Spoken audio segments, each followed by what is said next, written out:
consignada. E um dia ela falou para eu buscar a Deus. Um dia ela me bateu muito porque eu não conseguia ler a palavra boa. B-O-B-O, com A-B-A, boba. Então, eu nunca vou esquecer essa noite. E aí ela pediu para eu orar e eu orei. Então, depois desse dia, logicamente, eu fui estudando. Não foi que eu orei, Deus me iluminou e eu passei a aprender a ler. E aí eu tive uma curiosidade grande por todas as áreas. Eu queria fazer história, geografia, matemática. Eu gostava de ter o conhecimento. Até que nessa palestra que ele deu na igreja, ele mostrou a pouca quantidade de mulheres na ciência. Isso me incomodou um pouco. E também a questão de nós não sabermos defender aquilo que nós cremos, né? E aí isso foi me incomodando aos poucos. E o meu sonho era ser missionária. Isso desde criança. Minha mãe aceitou Jesus quando eu tinha 4 anos e eu cresci falando, eu vou ser missionária e pronto. Meu sonho era ser missionária, trabalhar com medicina e ir lá para a África. Ou lá para umas tribos que nós temos no Pará, ainda bem no sul do Pará. Esse era o meu sonho e eu colocava diante de Deus. Mas, quando nós entregamos a nossa vida diante de Deus, e Ele faz dela o que Ele quer, não o que eu quero. E Ele passa a transformar a vontade dEle, quando a gente pede, a nossa vontade, não a nossa vontade, na vontade dEle. E aí Deus foi me mostrando uma outra forma de servir a Ele. E aí, orando, estudei muito, passei em biologia, cursei a biologia. E eu já tinha tido na igreja, quando criança, isso que eu vou passar para vocês, eu tinha tido na igreja. Mas, no segundo ano de biologia, quando eu estudei profundamente, lembrando que a biologia no mundo hoje em dia, especialmente no Brasil, é toda baseada na evolução. Absolutamente tudo hoje em dia na ciência é baseada na evolução. Na história também, na economia, na administração, qualquer curso é baseado na evolução. E a evolução tem um impacto muito grande em todas as áreas do conhecimento. Aí, no segundo ano, estudando genética, crossover, mutação, zoologia, filogenética, coisas profundas, aí a minha mente começou a entrar em parafuso. Então, comecei a relutar dentro de mim, não, Deus existe, não. Aí eu chegava uma carga de aula diária de manhã, de tarde, à noite, às vezes, sábado e domingo no laboratório, artigos, tudo caminhando para isso. Eu tinha muitas atividades na igreja, mas teve um momento que a cegueira, vou dizer isso, cegueira, porque eu vou explicar depois porque eu chamo de cegueira realmente. A cegueira da falta de fé foi começando a aparecer. E aí eu me encontrei, como eu nunca achei que eu ia me encontrar um dia, meu Deus, eu acho que Deus não existe, porque olha quanto de provas que tem aqui, como é que pode a mutação, esse tipo de mutação vai acontecendo dessa forma, dessa forma. E aí eu fiquei com vergonha de enviar e-mail para o pastor Milton, que estava nos Estados Unidos, e um dia, mas eu orava ainda assim para Deus me mostrar como é que ele existia, baseado na ciência. E aí era isso que eu queria, perguntava. Mas teve um dia que eu cheguei em casa, eu sempre fui de questionar, de pensar, de raciocinar, sempre era essa uma das maiores características que eu tinha. E eu cheguei em casa, minha mãe estava acordada, era 11h30, quando eu chegava da faculdade, e aí eu tinha estudado muito, livros, era genética mesmo. Aí eu cheguei e falei, mãe, Deus não existe. Eu estou com uma dúvida tão grande. Durante 20 anos que eu tenho de idade, todo esse tempo que eu tenho, eu não sei mais como dizer que Deus existe. E eu não sei como eu vou acreditar na Bíblia e tal. Então a minha mãe, eu chorei muito, ela sentou no sofá, ela botou minha cabeça, ela orou e ela falou assim, minha filha, existe um momento que você vai ter que colocar diante de Deus, você não vai ter que fechar os olhos do que Deus fez na sua vida, na nossa vida, durante todos esses 20 anos. O que Deus mandou o seu filho, e ela foi falando, eu não tenho conhecimento de matemática, ela não tinha ensino médio dela completo na época. Eu não tenho conhecimento secular como que tem, mas quando a gente pede para Deus se revelar a gente, Ele se revela. Você tem que buscar a Deus, reatar uma comunhão que você deve ter quebrado com Ele, porque você começou a ouvir mais lá fora e esqueceu de ouvir a palavra de Deus. E de fato, eu, por causa dos estudos, comecei a estudar muito mais genética e outras coisas, e eu fui deixando de estudar a Bíblia. Aquela alimentação diária de ler a Bíblia, porque eu já achava que sabia a Bíblia o suficiente. Eu tinha memorizado, acho que praticamente vários versículos da Bíblia. Competição bíblica eu ganhava. Ontem, quando o pastor falou sobre ser um batista perfeito, era isso que eu era. Quando eu tinha 20 anos, eu achei que, às vezes eu logicamente, por educação é para pregação, às vezes sabia decorar o capítulo que o pastor estava falando. E aí, a gente ter esse conhecimento da Bíblia, às vezes a gente acha que não tem que estar lendo diariamente a Bíblia, em comunhão com Deus.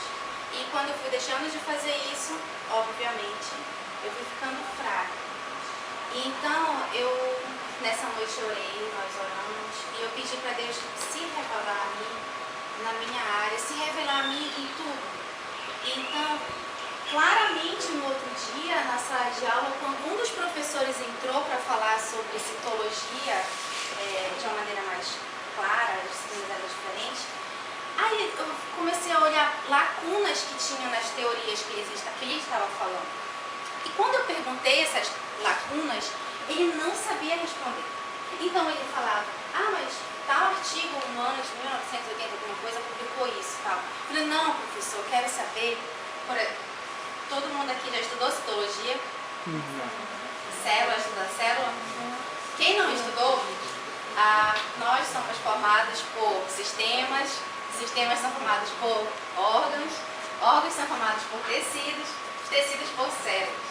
E as células têm algumas funções. Nela está dentro o DNA, que é a linguagem que vai dizer a cor do cabelo, o máximo que eu posso crescer, vai dizer tudo sobre as nossas características. Se eu vou ter doença, se eu não vou ter doença, o que eu herdei da minha mãe, do meu pai. E nós somos uma junção de características dos nossos pais e das nossas mães. Nós herdamos 23 cromossomos do pai, 23 da mãe. E aí nós formamos o nosso cromossomo de 46 cromossomos. Na citologia, ele começou a falar falando como foi que surgiu a célula há muito tempo atrás. E existe uma organela que se chama mitocôndria. Mitocôndria. Quem já ouviu falar na mitocôndria? Quem não ouviu falar na mitocôndria? Não ouviu falar? Um dia tu vai ouvir. Tá chegando esse período. Tu vai ter que saber o que ela faz. O que é que a mitocôndria faz? Ela leva informação do DNA. Não. Respiração celular. E essa organela, ela é extremamente importante. As bactérias não têm essa organela. Nós, eucariotos, vocês vão também saber o que são isso, porque isso futuramente nós temos. Só que a evolução não consegue explicar como uma bactéria, um ser procarioto, que não tem uma carioteca, conseguiu ter essa organela. Aí o professor na sala começou a explicar que, depois realmente dessa noite que eu orei, ele falou um dia a bactéria comeu uma mitocôndria. Como foi que a mitocôndria foi criada? Mas aí já é uma coisa muito complexa que não cabe dizer hoje. E pense, nós estávamos sendo formados biólogos, informação, necessariamente tínhamos que saber tudo quimicamente, como surgiu tudo.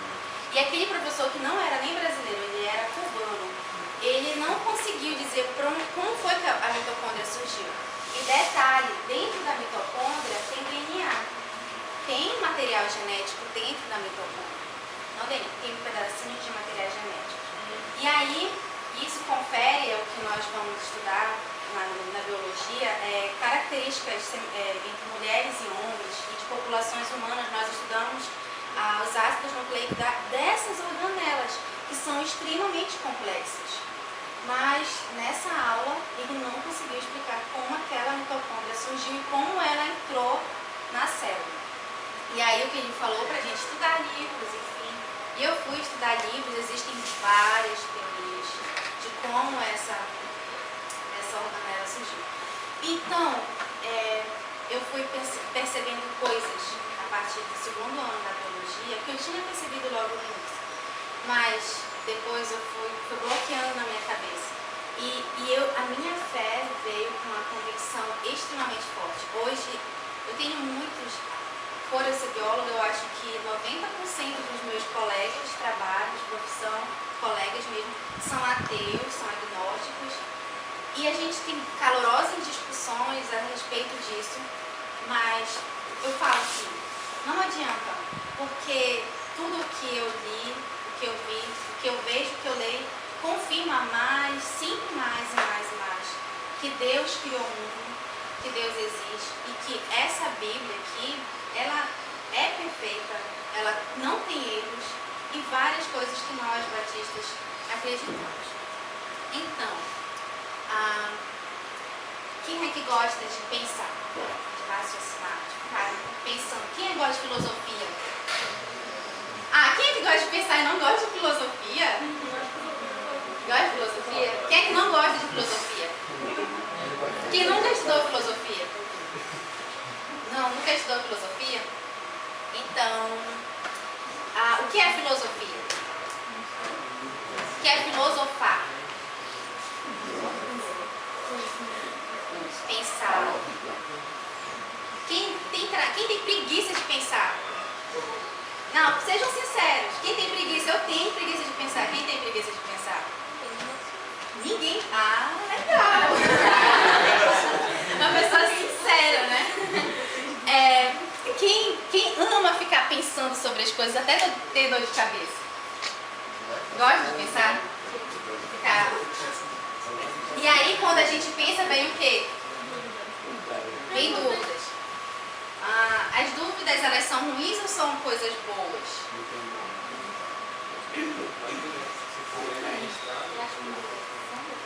Vocês assistem aquele canal Futura?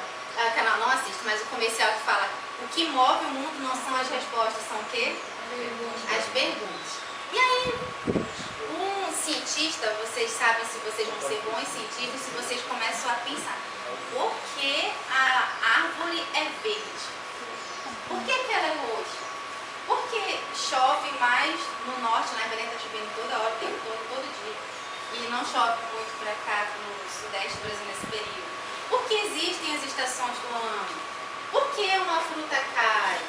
Por que nós somos diferentes dos outros seres vivos? E aí coisas... Quem já se perguntou isso? Já falei.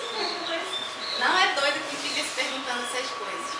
E então, pessoas que têm esse pensamento começam a ter quando vai crescendo, com o tempo de aulas, algumas coisas, nós vamos começando a perguntar algumas coisas do tipo: como o universo passou a existir? Ele é infinito? Alguém já se perguntou isso? Alguém sabe essa resposta?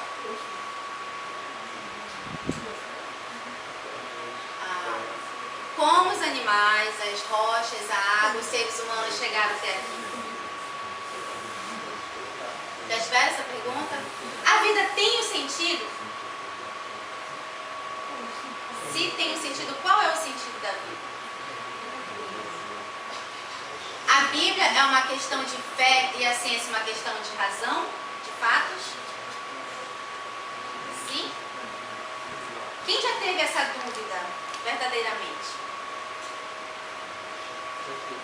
Já teve? Conseguiu responder? A outra pergunta: é possível conciliar Deus e ciência? É difícil? Mas é possível? Mas tu tens resposta para todas as perguntas de ciência? Outras perguntas: como os dinossauros foram extintos? Por quê? Por quê? Qual é a teoria que vocês sabem? Como foi que os dinossauros foram extintos? Uma chuva de meteoro. Na quinta série, o que é que a gente aprende? Quinta série não, minha prima de 4 anos de idade. Os dinossauros foram extintos porque um meteoro bateu na Terra. Vem cá, maninha. Aqui comigo. E com 4 anos de idade, e agora ela tem 7.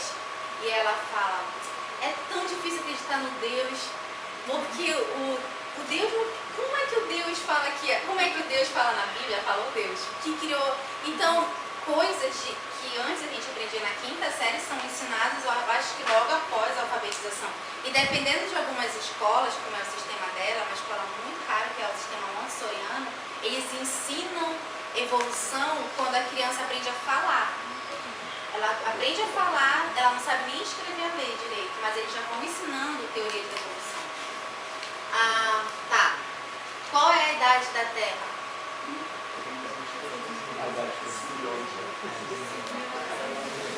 Quantos?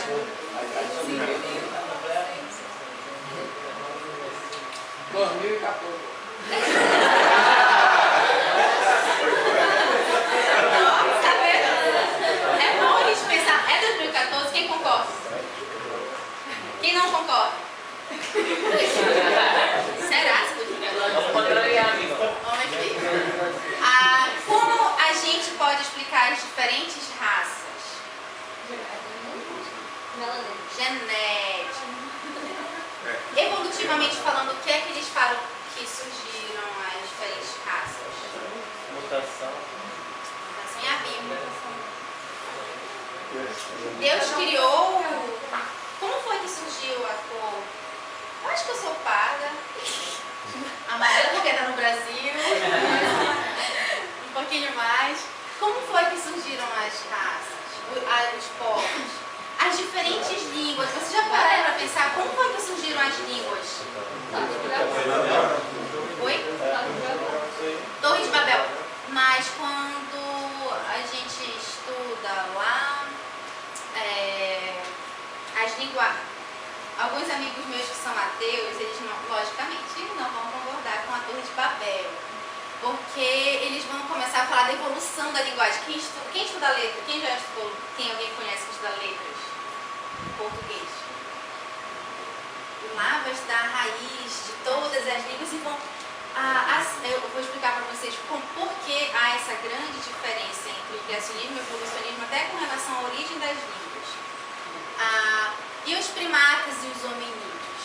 Como é que. Qual é a semelhança que nós temos com os primatas? E os hominídeos, aqueles homens das cavernas que existiam? E aí, como é que a Bíblia fala sobre isso? A Bíblia fala sobre isso?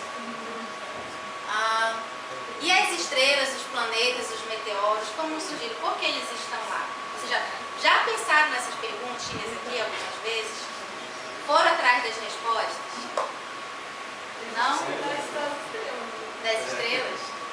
A gente gosta das estrelas. Então, pensar é uma tarefa que gasta muita energia.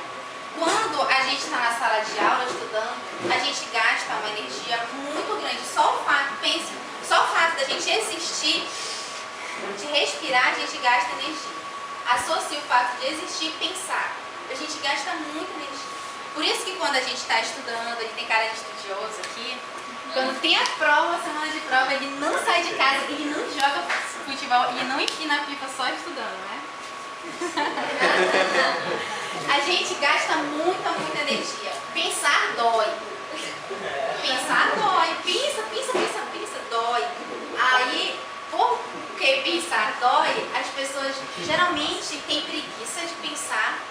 E aí, quando se trata de algumas questões filosóficas, como algumas perguntas, essas perguntas, elas acham melhor delegar as respostas, ou seja, entregar as respostas àquele que fez uma biologia, ao que fez física, ao que fez química, ao que estudou história. E aí acha que não vai atrás das respostas para querer saciar aquela pergunta. Então, o ato de pensar, ele se torna algo apenas que a gente coloca como se fosse para a ciência. E aí tem algumas coisas que a gente fica pensando que a ciência gira em torno. Como é que tudo isso se conecta? E a Bíblia, a palavra de Deus? Como é que ela se encontra dentro da ciência. Ela se encontra, ela não se encontra, religião é uma coisa, ciência é outra. E aí, esse trabalho, a gente começa a ficar pensando, será se a fé é por um caminho e a razão é por outro? Será se eu tenho que ter uma fé de que Deus criou o mundo como Deus? Eu não sei, só sei que Deus criou o mundo. Só que nós estamos numa geração que é uma característica da nossa geração que se chama informação. Essa informação ela está vindo de uma maneira muito mais fácil do que no passado. Quem é que tem acesso à internet hoje em dia? Quem é que não tem acesso à internet? Ninguém tem hoje em dia acesso. Todo mundo tem acesso à internet. Quer seja em casa, quer seja no celular, até o outro celular que eu tenho não pega a internet, mas enfim. Temos acesso à informação. E essa informação que é passada, a informação de massa, nas revistas Veja, isto é, na televisão, em filmes, qualquer coisa que a gente vê, a gente tem um conteúdo de informação, até nos jornais. E tem um modelo hoje em dia no mundo que é tudo baseado nas informações. A evolução, o evolucionismo, a teoria da evolução, ela está em tudo, ela está em todos os lugares. E ela não é algo que é colocado como se fosse correto ou se fosse aceito. Ela é algo colocado como se fosse o certo, como se fosse o correto. E nós, crentes, ficamos com várias dúvidas em relação a como é. A Bíblia fala de dilúvio. O meu professor na sala de aula nunca falou de dilúvio. A Bíblia fala de dinossauro? A Bíblia fala ou não de dinossauro? Nunca se encontra. Mas tem. Alguém sabe me dizer onde é que está escrito na Bíblia? Qual é a Bíblia? A Bíblia fala dos dinossauros. A gente vai estudar por que não está escrita a palavra dinossauro, mas ela dá a característica dos dinossauros. Qual é o livro mais antigo da Bíblia? Jó. Por quê? Por quê? Porque alguém estudou. Jó é o livro mais antigo da Bíblia e aí a gente vai estudar. Por que não é Gênesis?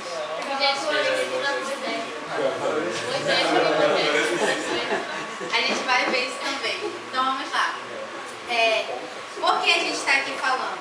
Porque existem a fé. Qual foi o conceito? Alguém lembra qual foi o conceito que o pastor usou ainda há pouco sobre fé bíblica? É uma ação da razão.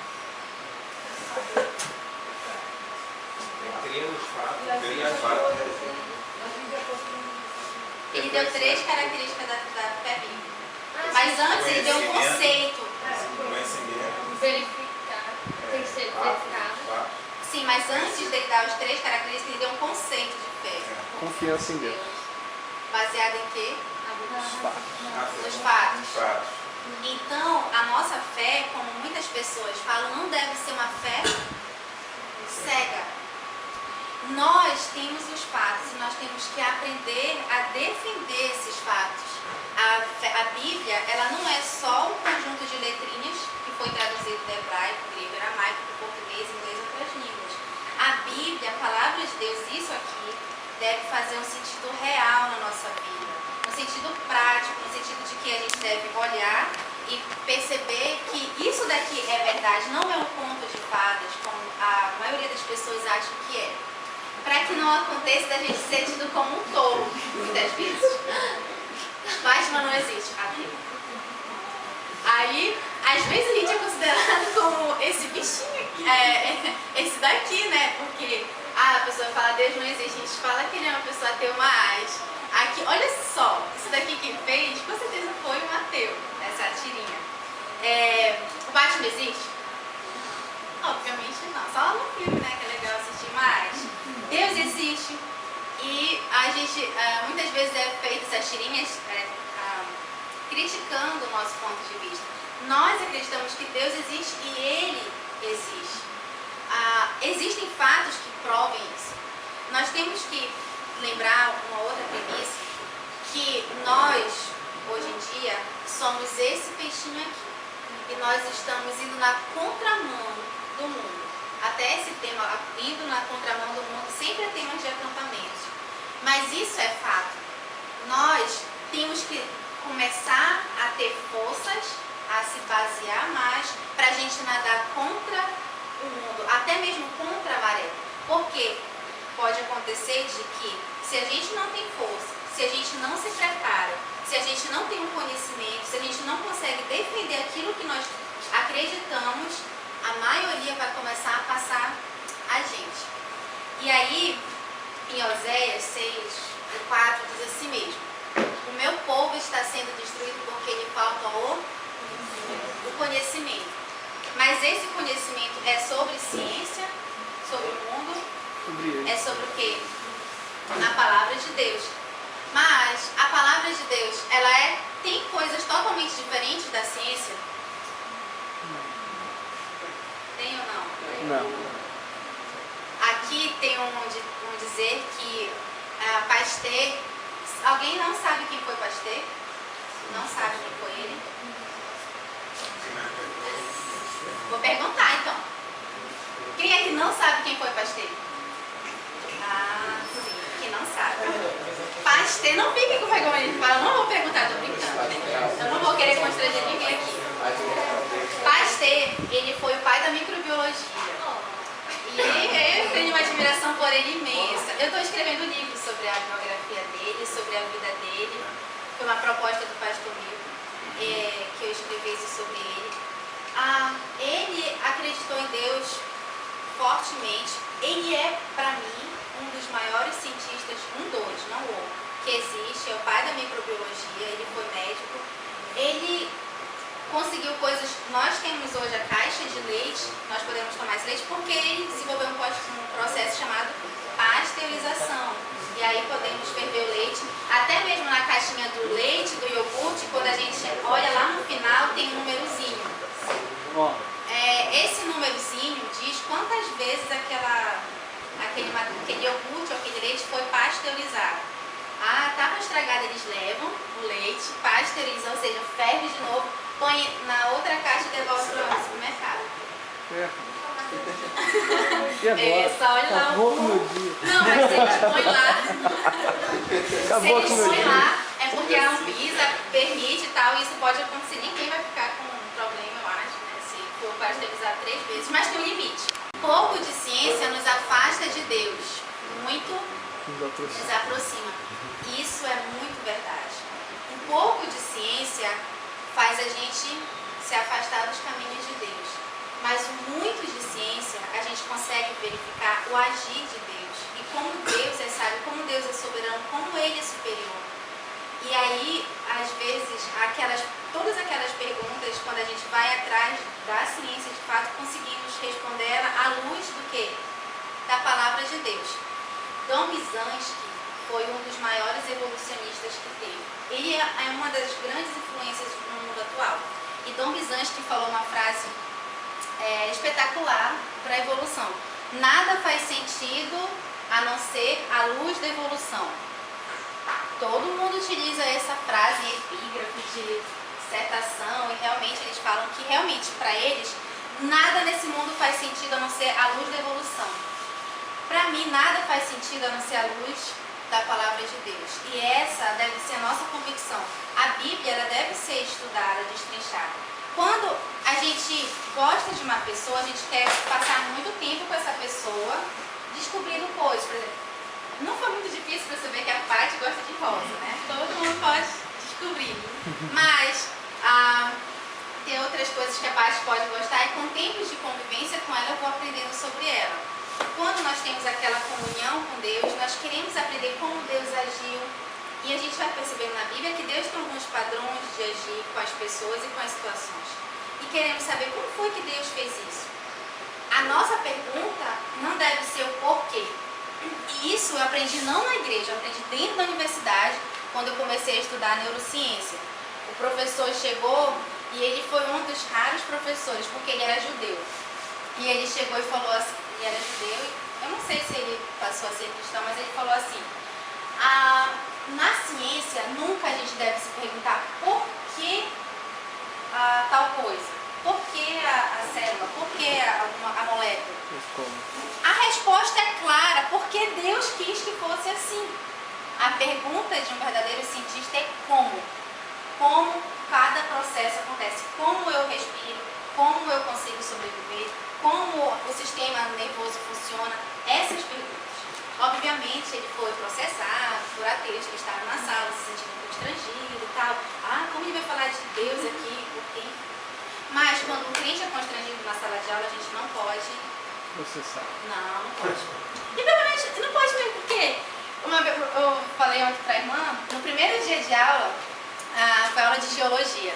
Aí eu cheguei um pouquinho, o professor já tinha entrado na sala, todo mundo, eu cheguei 3 segundos atrasado. E era super carrasco. E ele botou na época era transparência. Aí ele botou a transparência da Arca de Noé com um monte de buraco.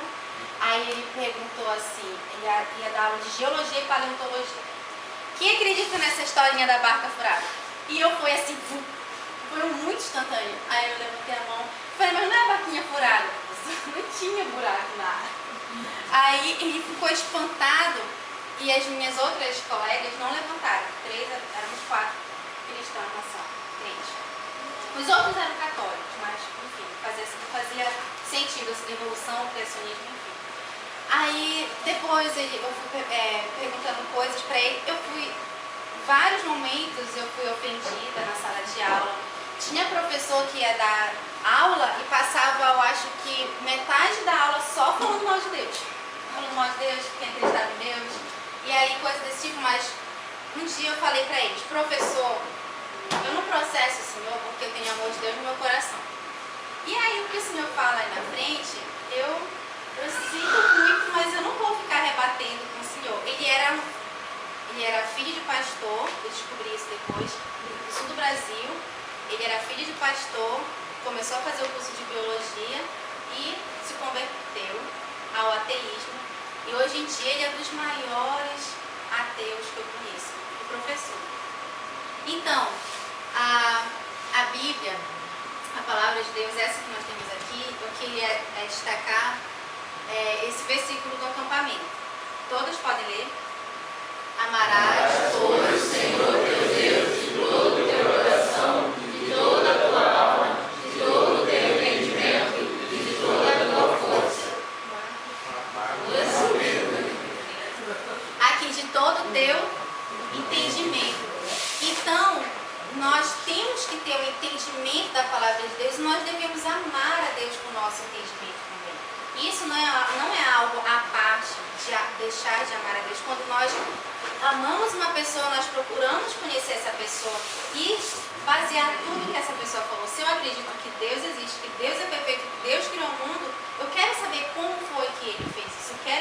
Tem coisas que eu nunca vou saber e que nós nunca vamos saber aqui. Eu tenho um caderninho de perguntas. Quando eu chegar diante de Deus, eu espero lembrar de todos.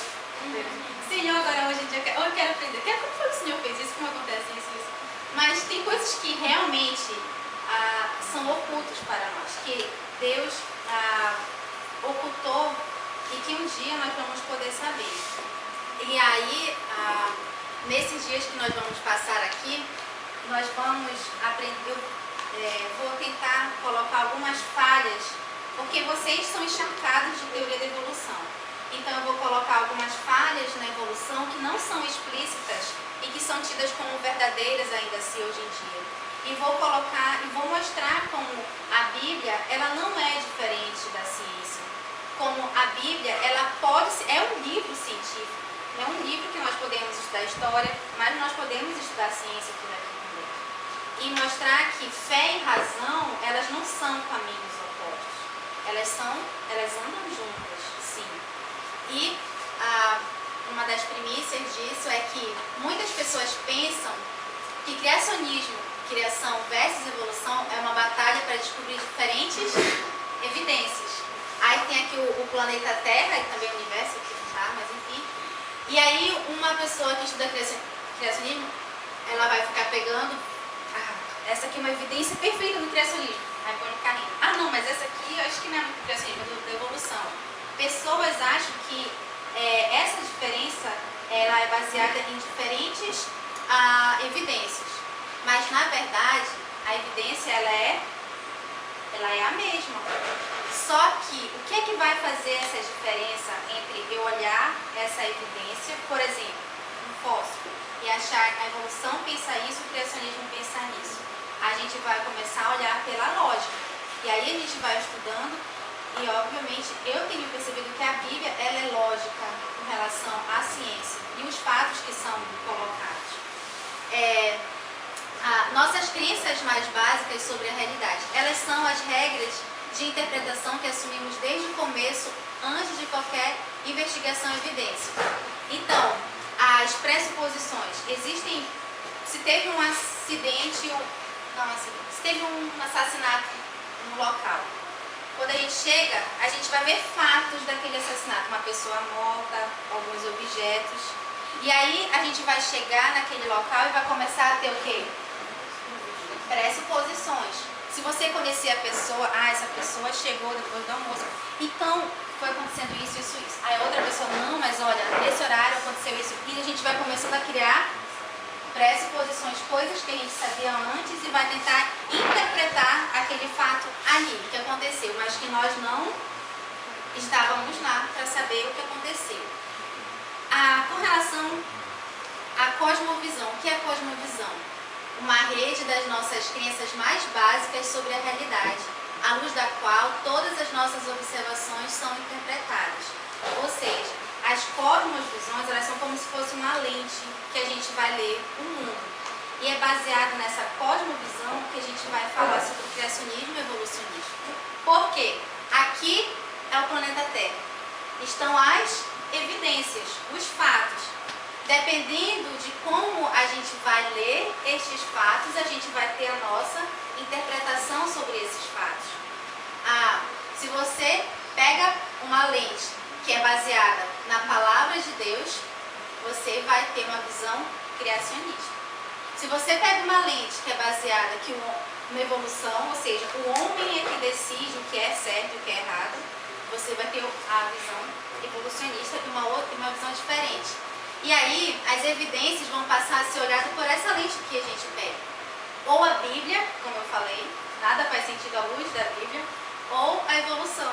De acordo com eles, nada faz sentido à luz da evolução. E aí vamos ter a cosmovisão evolucionista e a cosmovisão bíblica. Então, essa discussão entre criacionista e evolucionista, elas têm pressuposições diferentes e diferentes regras de interpretação das evidências. Por isso, a gente tem a criação, que é baseada na Bíblia como padrão, e a evolução sobre o naturalismo. Essa palavrinha aqui, empiricismo, empírico, experimento. Eles acham realmente que tudo pode ser experimental. Se não for experimental, não é algo correto, concreto. Mas tem coisas que não são experimentais e que eles falam que são teorias comprovadas. Então, a gente começa a perceber que na evolução existe uma coisa que eles falam que a gente tem e eles não. Uma palavra com duas letras. Fé. Ter evolução não é ser evolucionista, não ser um ser racional, é ter fé também.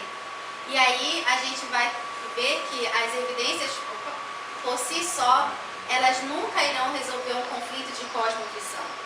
Então, numa discussão entre evolucionista e criacionista, não é apenas a questão de evidências. Vai ter a questão de cosmovisão, de pressuposição de onde eu vi. E aí, questões como raça, dinossauros, fósseis, o Grand Canyon, planetas e assim por diante, vão ter interpretações diferentes a partir da lente que aquela pessoa está lendo. Então, algumas coisas que é bom deixar bem claro. As evidências por si só nunca irão resolver um conflito de cosmovisão. A gente pode chegar em vários, isso eu tenho por experiência de colegas que são ateus, evolucionistas. Não adianta falar só de fatos, porque sempre vai olhar para um fato com diferentes pontos de vista. Não se trata de não evidências o suficiente, também não é de não evidência suficiente. As pressuposições de uma pessoa ditam o que ela vai fazer com a evidência. Se eu sou um cristão, obviamente eu vou acreditar no criacionismo. Se eu sou uma pessoa que sou ateu, eu vou acreditar no evolucionismo. Então, as pessoas, quando vão discutir com o crente, eles fazem o seguinte: aqui as pressuposições seculares e as pressuposições bíblicas. Aqui é que eles falam: você quer discutir comigo sobre criacionismo? Você tem que ser neutro. Então, aqui é como se fosse um terreno neutro. Larga a sua Bíblia, porque você tem que ser neutro. Para discutir aqui, eu não quero que você pense nada do que você viveu, nada disso. Você tem que ser neutro como eu sou. E aí a pessoa vai, joga a palavra de Deus e entra no terreno dele. Então, o que é que ele vai falar? Tá, não tá. Porque ele vai começar a querer apresentar várias evidências. E aí é como se a gente fosse para uma guerra e a gente falasse: antes de começarmos, jogue fora a sua espada. Ok, eu vou jogar fora a minha espada, agora a gente pode brigar. É mais ou menos assim como as pessoas falam. Podemos conversar sobre a vida e o universo, mas vamos deixar a Bíblia fora disso. Ok. Aí a pessoa vai e joga fora a Bíblia. E algumas coisas que a gente tem que saber. Duas coisas que você deve lembrar quando as pessoas pedirem para você ser neutro. Primeiro, elas não são neutras. Não são mesmo. E você não deve ser neutro. Sempre nós temos nossas vivências de criança, na escola, em casa, e sempre ele vai ter a dele. Esse livro, que eu não terminei de ler, comprei mês passado, Não Tenho Fé o Suficiente para Ser Ateu. Eu acho que é o Blaise, eu acho que era ele que era ateu. É professor de filosofia e o outro era físico. Também, acho que ambos eram ateus. E ele queria muito saber, provar que Deus não existia, porque ele era ateu, então ele queria defender o ateísmo dele. Para onde ele foi defender o ateísmo dele? Uma aula de teologia. Ele queria saber, provar que Deus não existia, ele foi para uma aula de teologia. Aí quando chegou lá, muito feliz porque ele ia aprender que Deus não existia, comprovar. Aí o professor falou assim: bem, aqui estamos numa aula de teologia, esqueçam tudo o que vocês acreditam. História da Bíblia, quem é crente aqui, esqueçam tudo. Aí ele estava muito feliz porque ele ia aprender algo neutro, do ponto de vista zero. Com o tempo, teve um aluno que estava sentado na frente, ele sentava atrás, e esse aluno se incomodava com o professor, mas se incomodava de uma forma que teve um dia que ele chegou e falou assim: professor, não dá não. O senhor, é mentira isso, Deus existe, Deus criou o mundo e o Antigo Testamento, ele é verdade. A gente estava estudando aí no Antigo Testamento. Aí o professor, todo mundo olhou para ele, coitadinho, que ignorante, coitado, ele não deixou as crianças dele para falar sobre isso. E ele foi um desses que pensou: que pobrinho ele. Aí ele pegou e se levantou e foi embora. Porque ele falou assim: o senhor não está sendo neutro, o senhor quer que nós sejamos neutros, mas o senhor é ateu. Então o senhor está falando do ponto de vista do ateísmo sobre a Bíblia, não é história isso. Esses fatos históricos que o senhor está apresentando não são fatos de verdade, são fatos do ateísmo. Aí, no final do curso de um semestre, ele chegou com o professor: mas professor, eu tenho uma pergunta, Deus existe? Porque o senhor não deu certeza. Aí ele: esse é o problema, eu não posso dar certeza que Deus não existe. Aí ele: mas como não, o senhor não acredita nele? Eu não acredito, mas eu não tenho certeza para provar que Deus não existe. Então, ele é considerado agnóstico. O ateu, ele diz assim: Deus não existe. E aí foi surgindo uma maneira mais bonitinha de dizer que Deus não existe. O agnóstico, ele fica em cima do muro. Aí ele vai falar o seguinte: bem, eu não posso provar que Deus existe, mas eu também não posso provar que Deus não existe. Como eu não posso provar, eu não acredito, mas eu não vou dizer que Deus não existe. É uma coisa assim meio... Na verdade, ele não tem interesse que Deus exista. Ele não quer que Deus exista. Os meus professores mudaram. Alguém já ouviu falar em Richard Dawkins? Ele era ateu até ele escrever o livro Mundo Mágico, Maravilha. Eu comprei todos os livros dele, só ainda não li o último. Não gastem dinheiro com esse dinheiro. Porque eu vou lhe falar uma coisa pra vocês. Eu sou muito curiosa. E pra eu falar para eu defender a minha fé, eu vou ler o outro lado também. Eu não vou ficar só lendo sobre o crescimento. Eu quero ler e entender como é que eles pensam.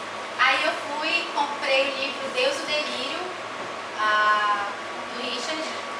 Aí ele falou tanta asneira, mas essa tanta asneira converteu 5 dos meus amigos ao ateísmo e 3 deles em depressão e um deles tentou se matar, enfim, por causa desse livro.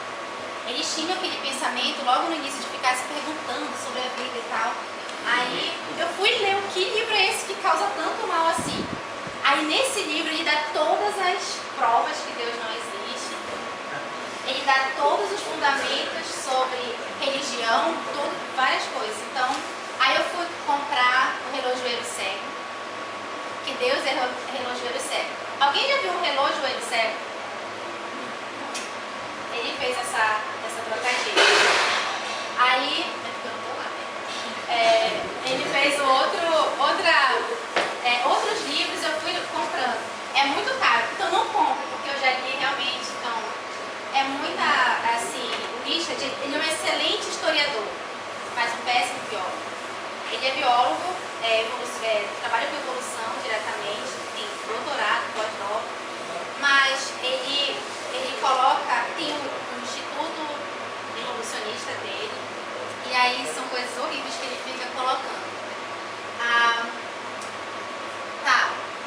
Eu vou falar disso amanhã.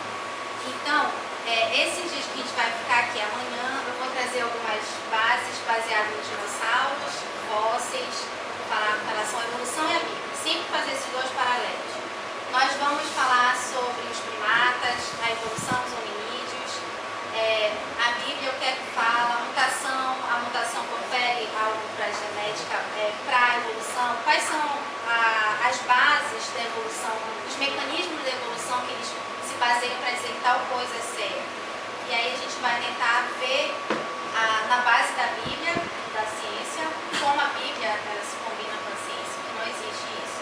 Esses dias que a gente vai ficar aqui, lógico, não vai ser um curso profundo, eu até passei do horário muito, né, mas acho que isso vai ser necessário. E quem tiver dúvidas, pode escrever no papel, entregar para o pastor Natan, ou perguntar para mim, ou me entregar, que aí eu vou estar respondendo essas dúvidas, pode ser comum a todo mundo, procurar responder aqui. Logicamente eu não sei se eu vou conseguir responder todas, mas o que eu tiver